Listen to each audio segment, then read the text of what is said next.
সালাম আলাইকুম ভাই ও বোনেরা, কেমন আছেন সবাই? আশা করছি ভালো।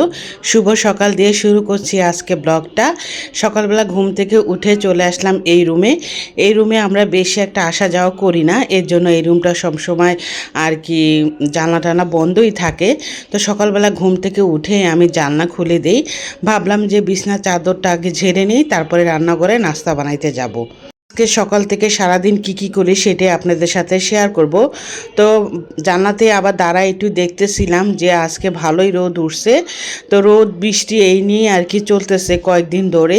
হঠাৎ করে গরম পড়ে, আবার হঠাৎ করে একটু ঠান্ডা ঠান্ডা লাগে। যাই হোক, এখানে আবার বিছনাটা ঝেড়ে ফেলতেছি। এই রুমের বিছনাটা প্রায় খালিই থাকে। এই রুমে মামা থাকতো, তখন কিন্তু আমরা অনেক গল্প করতাম। আর এখন দেখেন মামা নাই, আর মামার রুমটা কেমন খালি পড়ে আছে। তো এই রুমে দেখি একটা খাট আনতে চেষ্টা করব, যদি আনি সেটা আপনাদের সাথে শেয়ার করব, এখন না, যদি কোনো সময় আনি। যাই হোক, এখানে বিছনাটা ঝেড়ে নিচ্ছি। আর নিচে বসতে না আমার পোলাপানরাও বেশি একটা পছন্দ করে না, এর জন্য এই রুমে কম আসা হয়। যখন ওরা একটু পড়াশোনা করে তখন দেখা যায় এই রুমে এসে একটু পড়াশোনা করে। তো এখন এই বিছনাটা ঝেড়ে তারপরে ডাইনিং টেবিলের মুছে নিব। সকালবেলা ঘুম থেকে উঠে মনে হয় কি সব কাজ করে ফেলি ঘরের। তারপরে দেখা যায় যখন কাজ শেষ হয়ে যায় তখন আবার শরীরটা কেমন অসুস্থ লাগে। এর জন্য কাজের মধ্যে থাকলে না বেশি একটা খারাপ লাগে না। যাই হোক, এখানে বিছনাটা ঝেড়ে ফেললাম। এখন আমি নাস্তা বানাইতে যাব। প্রতিদিন সকালবেলা উঠেই আমি এই কাজগুলা করি। চলে আসলাম রান্নাঘরে তো থালা বাসন সব ধুয়ে রাখি, টুকিটাকি কিছু থাকে, এগুলো আবার সকালবেলা ধুয়ে ফেলি। এখানে আবার চায়ের পাতিলটা রাখলাম। এখন আমি ফ্রিজে আটার ডোটা যে বানায় রাখি, সেই আটার ডোটাও আজকে শেষ হয়ে গেছে, তাই আমাকে আজকে আটার ডো করতে হবে। আর এখানে গতকালকে তরকারি আছে, সেগুলোই আবার রাখলাম। নাস্তা বানানোর পরে সেগুলো আবার জাল দিয়ে রাখবো। আমি না ফ্রিজে তরকারি বেশি একটা রাখি না, অল্প কিছু থাকলে রান্নাঘরেই রেখে দিই, রাত্রেবেলা জাল দিয়ে সকালবেলা ঘুম থেকে উঠে আবার জাল দিয়ে রাখি। অনেকে আসে না ফ্রিজে 3-4 দিনের তরকারি রেখে খায়, আমি ওরকম খাই না। আমার ঘরে দেখা যায় সব সময় আমি প্রতিদিন যেভাবে খাই, মানে যতটুক আমার দরকার ততটুকুই রান্না করার চেষ্টা করি। অনেক সময় দেখা যায় বাচ্চারা ভাত খায় না, বা আমি খাই না, বা নিধির বাবা খায় না, তখন দেখা যায় অল্প তরকারি রয়ে যায়, সেটা আবার পরের দিন জাল দিয়ে রাখি। যেমন গতকালকে তরকারি অল্প একটু আছে, সেটা আবার জাল দিয়ে রাখবো। আমার ঘরে কিন্তু বাসি তরকারি খুব কম থাকে, আমি প্রতিদিনই রান্না করার চেষ্টা করি। তো এই যে অল্প একটু তরকারি আছে, সেটা আবার জাল দিয়ে রাখলাম। নিধি আবার মুরগির তরকারিটা অনেক পছন্দ করে। তো যেই তরকারি থাকুক আমি সকালবেলা জাল দিয়ে রাখার চেষ্টা করি, অপচয়টা আমি খুব কম করার চেষ্টা করি, আমার ভালো লাগে না। এর জন্য সবসময় কী করি, তরকারি থাকলে সকালবেলা উঠেই জাল দিয়ে রাখার চেষ্টা করি। আর এই যে এখানে দেখেন কফি খেয়ে রেখেছিল, আর 2টা থালা বাসন ছিল, সেগুলো আবার ধুয়ে নিচ্ছি। বললাম না, আমি তো রাত্রেবেলা সব কিছু ধুয়ে রাখার চেষ্টা করি, যদি টুকিটাকি কিছু থাকে সেগুলা সকালবেলা ঘুম থেকে উঠে আবার পরিষ্কার করার চেষ্টা করি। তো আমি আবার এগুলা করতেছিলাম, মানে কাজ করতেছিলাম, এর মধ্যে কিন্তু ওরা 3জনই ঘুমাচ্ছিল। আর নিধি কিন্তু এক্সাম দেওয়ার পরে স্কুলে যাচ্ছে না, আমি আবার ওর সাথে একটু রাগারাগি করলাম। ও বলল যে কালকে থেকে নাকি স্কুলে যাবে। আসলে পরীক্ষা প্রতিদিন যাওয়া আসা করে না আমারও শরীরে একটু অলসতা লাগতেছিল। মোট কথা আমিও যাইতে চাইছিলাম না, আমি যদি ওকে চাপ দিতাম ও ঠিকই যাইতো। যাই হোক, দেখি কালকে থেকে যাওয়ার চেষ্টা করব। আর এখানে চায়ের পাতিলটা ভালো করে ধুয়ে নিচ্ছি, এই পাতিলে আমি চা বানাই সব সময়। তো প্রতিদিন ধুয়ে তারপরে চা চড়ানোর চেষ্টা করি।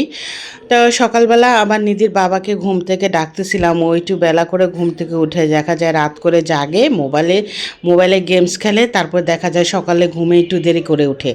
আবার যখন কাজ থাকে তখন আবার সকালেই উঠে যায়। এখানে আবার গরম পানি চড়াইলাম, চায়ের পানি আর নাস্তার পানি একসাথেই চড়াই দিলাম। আর কালকে রাত্রে আবার নিধির বাবা চিনি আনছিল, ঘরে চিনি শেষ হয়ে গেছে, সেই চিনিটা আবার ঢেলে নিব। আর এই যে টেবিলে দেখেন, প্রত্যেক দিন কিন্তু আমি টেবিল পরিষ্কার করে রাখার চেষ্টা করি, তারপরও না দেখা যায় টুকিটাকি টেবিলে থাকে। টেবিলে যদি টুকিটাকি কিছু থাকে আমার না ভালো লাগে না, আমার কাছে মনে হয় টেবিল সব সময় পরিষ্কার থাকবে, টেবিলে কিছু থাকা যাবে না। যাই হোক, অনেকে অনেক কিছু রাখে, কিন্তু আমি টেবিলে রাখার পছন্দ করি না। এখানে আবার চিনিটা ঢেলে নিলাম। এখন আমি টেবিলটাও ভালো করে পরিষ্কার করে নিব। ওইখানে তো নাস্তার জন্য পানি চড়াই দিছি, গরম পানি, আর পাশে এই কাজগুলোও করে নিচ্ছি। আর আমি সবসময় এরকম করেই করার চেষ্টা করি। দেখা যায় একটা কিছু হইলে ওইটার আশায় বসে থাকি না। যেমন ধরেন, এই যে নাস্তার জন্য পানি চড়াইছি, তার পাশাপাশি আবার এই কাজগুলোও করে নিলাম। তাহলে কি হয়, নাস্তার পরে আর এগুলা করতে হয় না। তো এগুলা আর কি টেবিলটা পরিষ্কার করে নিব। আর ফ্রিজের সামনে প্রতিদিন পরিষ্কার করার চেষ্টা করি।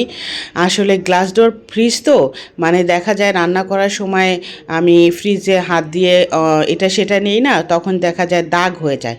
সেই দাগ হইলে না আমার মোটেও ভালো লাগে না। এর জন্য প্রত্যেক দিন ফ্রিজের সামনে মোছার চেষ্টা করি। আর যখন ফ্রিজটা আবার নোংরা হয়ে যায় তখন তো আবার ডিপ ক্লিন করি। এই যে এরই মধ্যে আপনাদের সাথে কথা বলতে বলতে টেবিলটা আমার পরিষ্কার হয়ে গেছে। এখন আমি যাব রান্নাঘরে নাস্তা বানাইতে।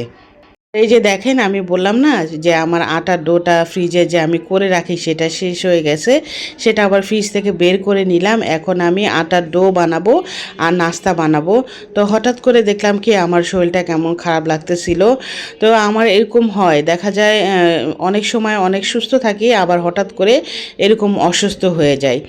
যাই হোক, এই যে এখানে ফ্রিজের বাইরেটাও ভালো করে পরিষ্কার করে নিচ্ছি। সবসময় এরকম পরিষ্কার রাখার চেষ্টা করি। আর যখন সুস্থ থাকি তখন মনে হয় পুরা ঘরটা এভাবে পরিষ্কার করে ফেলি। আবার যখন অসুস্থ থাকি তখন দেখা যায় কিছু করতে ভালো লাগে না। আর রান্না করতে করতে রান্নাঘরে হাঁড়ি পাতিল ধুইতে ধুইতে না দেখা যায় আমার জামার সামনে দিয়ে সব সময় ভিজে যায়। তো নিধির বাবাও রাগারাগি করে যে তোমার তো ঠান্ডা লাগবে। আসলে আমার অভ্যাস হয়ে গেছে। আর এই রুটি বানাইতে বানাইতে আমার সেই আগের দিনের কথা মনে পড়ছে। এক সময় ছিল 20টা 25টা করে রুটি বানাইতাম। এখন না আর ভালো লাগে না রুটি বানাইতে। আমার মনে হয় কি আমার জীবন থেকে রুটিটা কেন পিছু থাকতেছে না।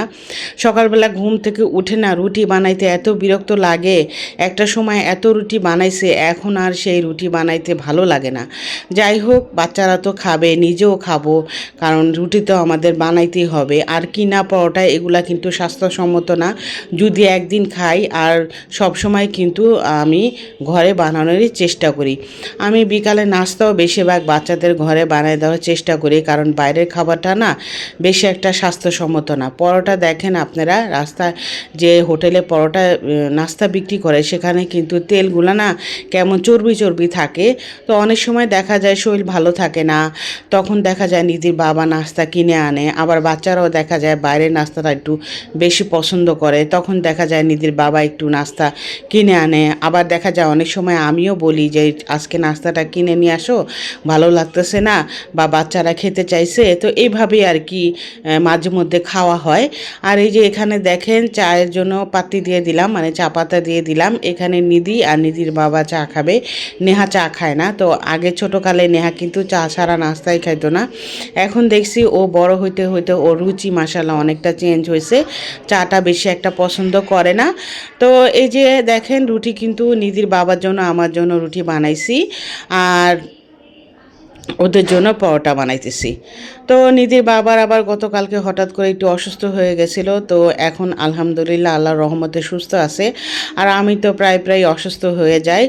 তো যাই হোক, সবাই আমাদের জন্য দোয়া করবেন। আল্লাহ জানি আমার এই ছোট্ট পরিবারটাকে সুস্থ রাখে আর সব সময় হেফাজতে রাখে। আমিও আপনাদের জন্য দোয়া করি, আল্লাহ জানি আপনাদের ভালো রাখে এবং সুস্থ রাখে। এই যে দেখেন পরোটাটা ভেজে নিচ্ছি মেয়েদের জন্য। ওরা কিন্তু ঘুমাচ্ছে, দেখা যায় ওরা একটু বেলা করে ঘুম থেকে উঠে। তো ওদেরকে আগে আমি গরম গরম পরোটা ভেজে দিতাম। তো বেলা করে ঘুম থেকে উঠে তখন দেখা যায় কি নিধির বাবা বাজার আনে, তখন আমি ওদেরকে নাস্তা দিব না রান্না করব, এই নিয়ে আর কি দেরি হয়ে যায়। এর জন্য ভাবি যে নাস্তাটা আগে বানায় রাখার চেষ্টা করি। এই যে দেখেন আমার পুদিনা পাতা গাছগুলা মাশাল্লাহ মাশাল্লাহ অনেক বড় হয়ে গেছে। আমি তো ভাবছিলাম যে এই গাছ তো মরে গেছে, এটা মনে হয় ফেলে দেওয়া লাগবে। এই যে দেখেন, আল্লাহ যদি কাউকে বাঁচায়, কারো ক্ষমতা নাই তাকে মেরে ফেলার। তো আল্লাহ রহমত করছে। তো আমার কাছে পুদিনা পাতা গাছ এত ভালো লাগে। আর এই যে দেখেন ওয়েদারটা প্রায় একদম মেঘলা মেঘলা হয়ে আছে। মনে হয় কি এই বুঝি বৃষ্টি নামবে, আবার একটু পর রোদ উঠে। এইভাবেই না আমাদের দিন কাটতেছে। হঠাৎ করে এমন গরম পড়ে, আবার অনেক ঠান্ডা পড়ে। আসসালামু আলাইকুম, সবাই কেমন আছেন? আশা করছি ভালো। আলহামদুলিল্লাহ আমরাও ভালো আছি। তো চলে আসলাম আরেকটা নতুন ব্লগ নিয়ে। আশা করছি আপনাদের ভালো লাগবে। সকালবেলা ঘুম থেকে উঠে অনেক কাজ করলাম, সেটা তো আপনাদের সাথে শেয়ারই করলাম। এখন ওরা ঘুমাচ্ছে, এখন ওরা ঘুম থেকে উঠলে তারপরে পুরো ঘরটা আবার পরিষ্কার করব। এই রুমে আমরা বেশি ঘুমাই না, মানে এই জন্য এই রুমটা বেশি খালিই থাকে। এই জন্য সকাল সকাল ঘুম থেকে উঠে এই রুমটা আগে পরিষ্কার করি, রান্নাঘর পরিষ্কার করি, তারপরে নাস্তা বানাই। নাস্তা বানানো আমার শেষ। এখন ওরা যখন ঘুম থেকে উঠবে তখন আমি ওই রুমটা আবার পরিষ্কার করে ফেলবো। আর দুপুরে তো মুরগি একটু আসে, দেখলেন নেহা নিধি দুইজনের হয়ে যাবে। তো নেহা আবার বলছিল একটু করলা ভাজি করো। এখন একটু পর দেখি বাইরে বের হব, যদি বাইরে বের হয়ে আপনাদের সাথে শেয়ার করব। বাইরে বের হয়ে একটু করলা নিয়ে আসব। আসলে কথা বলতে বলতে অনেকটা ভুল বলে ফেলি। আর গতকালকে রাতে নিধির বাবার শরীর একটু অসুস্থ ছিল, তো এখন আলহামদুলিল্লাহ ভালো আছে। সবাই দোয়া করবেন আমাদের জন্য, আমরা জানি ভালো থাকি, সুস্থ থাকি। আমিও আপনাদের জন্য দোয়া করি। আর আজকে দেখেন গরম পড়ছে, এই যে রোদ উঠছে, অনেক ভালোই রোদ উঠছে, ভালোই গরম পড়ছে। তো আজকে তো রান্না বান্না দেখি কি করতে পারি, তারপরেও যদি নিধির বাবা বলে কিছু রান্না করতে তাহলে রান্না করব। আর দুপুরে করলা ভাজি করব। করলা ভাজিটা না আমরা সবাই পছন্দ করি। তো চলেন আমার সাথে, আমি কি কি করি সেটা আপনাদের সাথে শেয়ার করব। হঠাৎ করে দেখলাম বৃষ্টি আসছে, এই জানালাটা বন্ধ করে দেই, তা না হলে বিছনা পুরা ভিজে যাবে। তাড়াতাড়ি করে দৌড়ে আসলাম জানলা বন্ধ করতে। আর বৃষ্টি তো আমার খুবই ভালো লাগে। আমার মনে হয় কি বৃষ্টিতে ভিজতে পারতাম, সেই ছোটোকালের কথা মনে পড়ে যায়। বৃষ্টি আসলে অনেক ভিজতাম আমি, আমার বান্ধবী আমরা সবাই একসাথে অনেক ভিজতাম। তো আসলে যায় দিনই ভালো, আসে দিনই খারাপ। তো ছোটোকালের স্মৃতিগুলো না অনেক মনে পড়ে। কিন্তু ছোটোকালে এত বৃষ্টিতে গোসল করতাম, কিন্তু আমাদের কোনো সমস্যা হইতো না। আর আমাদের বাচ্চাদের কি হয়, একটু বৃষ্টির পানি মাথায় পড়লে ওদের জ্বর ঠান্ডা কাশি হয়ে যায়। আর আমারও আবার বৃষ্টির পানি পড়লে মাথা ঘুরায়। যাই হোক, এখানে নিধির বাবাকে আবার ফোন দিতে বলছিলাম, মানে ফোন দিতেছিলাম যে ও বাজার নিয়ে কখন আসবে। এই রুমে আসছিলাম, এই রুমে দেখি বারান্দা দিয়ে পুরা ঘর একদম ভিজে যাচ্ছে। তো এই যে বারান্দার অবস্থা অনেক খারাপ।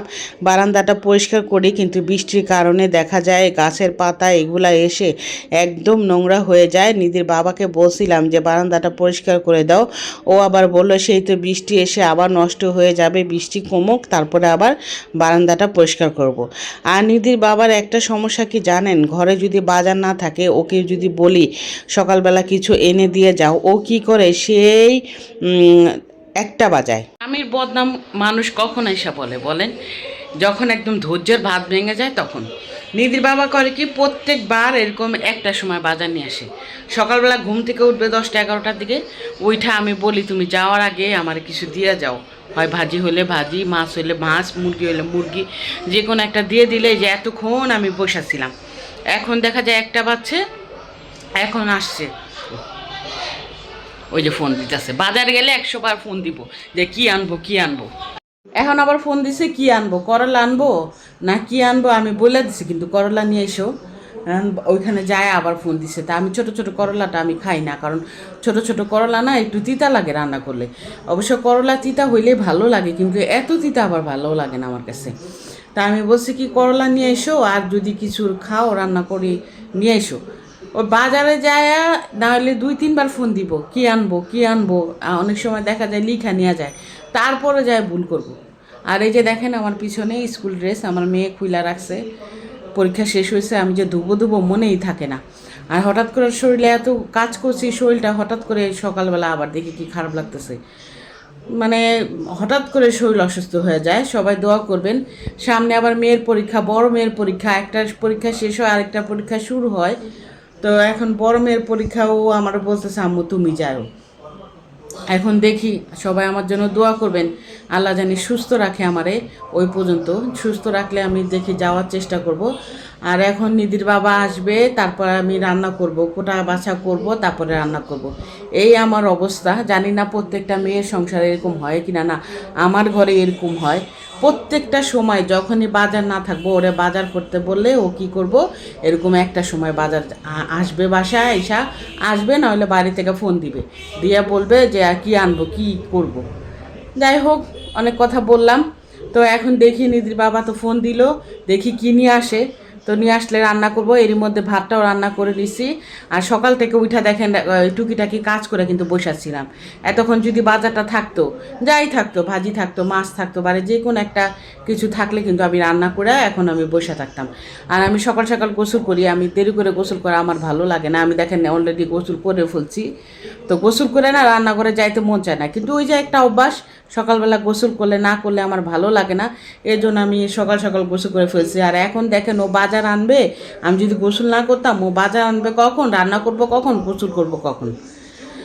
যাই হোক, অনেক কথা বলে ফেললাম। সবাই আমার জন্য দোয়া করবেন, আল্লাহ জানি আমাদের সবাইকে সুস্থ রাখে। এই যে দেখেন এখন বাজে বেলা 2টা, এখন আমি আসছি রান্না করে। এতক্ষণ কিন্তু বসেই ছিলাম। ও যদি সকালবেলা বের হয় তখন যদি আমাকে কিছু এনে দিত তাহলে কিন্তু আমার রান্নাটা এখন আমার শেষ হয়ে যেত। কিন্তু এই যে এখন 2টার সময় আনছে, প্রত্যেকটা সময় এরকম করবে। তো একটা পুরুষ যদি মেয়েদের কষ্ট না বুঝে তাহলে কি ভালো লাগে বলেন? তো মাঝে মধ্যে তো অনেক মেজাজ গরম করি, চিলাচিলি করি, আবার মাঝে মধ্যে মনে হয় থাক, যেহেতু ও পরে আসবে। আসলে কিন্তু সকালবেলা যখন বের হয়, মাঝে মধ্যে কাজে বের হয়, আর যখন কাজে বের না হয়, এমনি বের হয়, তখন আবার এরকম একটা সময় বাজার নিয়ে আসে, তখন আমার এত মেজাজ গরম লাগে। আমি বলি কি, তোমার যখন যেটা নিচ থেকে এনে দাও, সবজি আনলে সবজি, বা মাছ আনলে মাছ, মুরগি আনলে মুরগি, যে কোনো একটা কিছু এনে দিলে কিন্তু আমি রান্নাটা করে তারপরে বসে থাকতে পারি। তো আজকে আমার এমনিই শরীরটা খুবই খারাপ লাগতেছিল। সকালে উঠলাম খুব ভালো লাগছিল, কিন্তু পরে দেখলাম কি হঠাৎ করে শরীরটা অসুস্থ হয়ে যায়। এই যে এখন 2টার সময় আমি করলা ভাজি করতেছি, আর বাচ্চাদের তো মুরগির মাংস আছে। আমি নিধির বাবার জন্য ভাবলাম যে 2টা ডিম পেঁয়াজ দিয়ে ভুনা করি, আমরা 2জন খেয়ে নিব। রাতে দেখি ওরা ডিম ভেজে খেয়ে নিবে। তো এই জিনিসটাই যদি আগে আনতো তাহলে কিন্তু আমার রান্নাটা আরও আগে শেষ হয়ে যায়। যেহেতু আমার সিলিন্ডার গ্যাসে আঁচ কম, রান্না করতে করতে কিন্তু অনেকটা টাইম লেগে যায়। কিন্তু তারপরে দেখা যায় ওকে একই কথা বারবার বলে কিন্তু ও ওর কাজ করতেই থাকে। যাই হোক, এরই মধ্যে আবার বৃষ্টিটাও কমে গেছে। আশা করছি আপনাদের আমার এই ব্লগটা ভালো লাগে।